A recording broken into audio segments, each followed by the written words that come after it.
Me now, Democratic Congressman Mike Quigley. He is the co-chair of the Congressional Ukraine Caucus. Congressman, thanks so much for taking time tonight.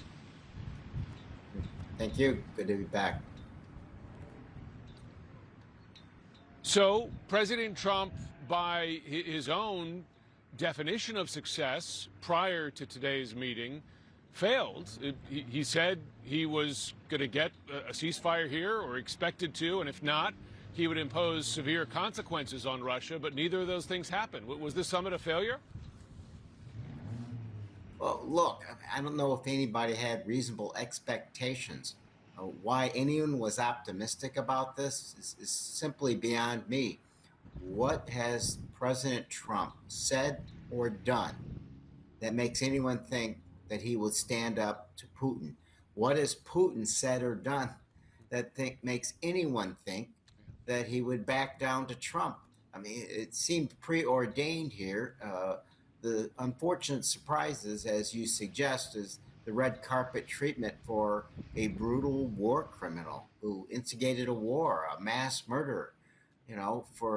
I've been to Ukraine 5 times since the conflict started. I've sat through meetings with those who have sat in occupied areas. I stood on the mass graves at Bucha and listened to parents talk about their kids being kidnapped by the Russians. So it's very hard to stomach that we would give someone like that a warm welcome in the United States. Yeah. President Trump seemed to move the goalposts after the summit in an interview with Fox News, saying that it is now up to Ukraine to negotiate with Russia for a ceasefire and an end to this war. Is he, in effect, punting? I mean, prior to this summit, Trump said he was going to make peace, as he's been saying for months. In fact, he said initially he could end this war in 24 hours. Of course, that didn't happen. But is he now saying he's no longer in the business of seeking peace in Ukraine? It appears to be the case. Look, this is a president who's never taken responsibility for anything, never been held accountable for anything. So he's certainly not going to take blame for something that doesn't go well. It's not that he doesn't have a lot of things that he can do. I think that he would get extraordinary support on the Republican side for a bill that's already proposed, a bipartisan bill to enhance sanctions there, including secondary sanctions. There are a number of Republicans who are promoting his ability and supporting it to seize Russian assets here in the United States. $5-6 billion. There's 300 billion more Russian assets frozen in Europe that can be used to help in the war effort and to rebuild Ukraine afterwards. And of course, all he has to suggest is if he wants to do another military supplemental, the bill would pass. I'm sure the Republicans in the House and Senate would say just how high. So he has all the weapons he needs to do this. It's just his will to do it.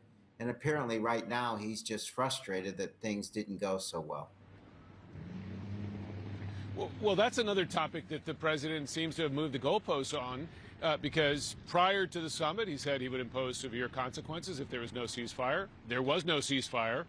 But President Trump this evening, following the summit, again in that interview with Fox News, said, well, we don't have to talk about severe consequences now. I'll talk about it again in 2 or 3 weeks, which is, of course, a timeline he has set and blown through multiple times.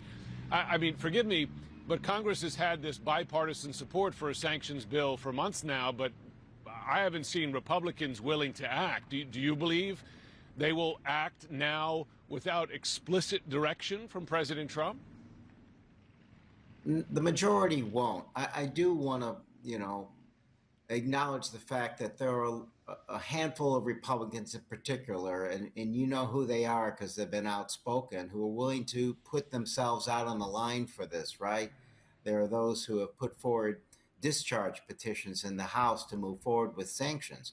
Speaker Johnson changed the rules literally so we couldn't act on it till we come back after the August work period. So look, there's a handful out there. When the supplemental vote comes, maybe about half the Republicans vote for it.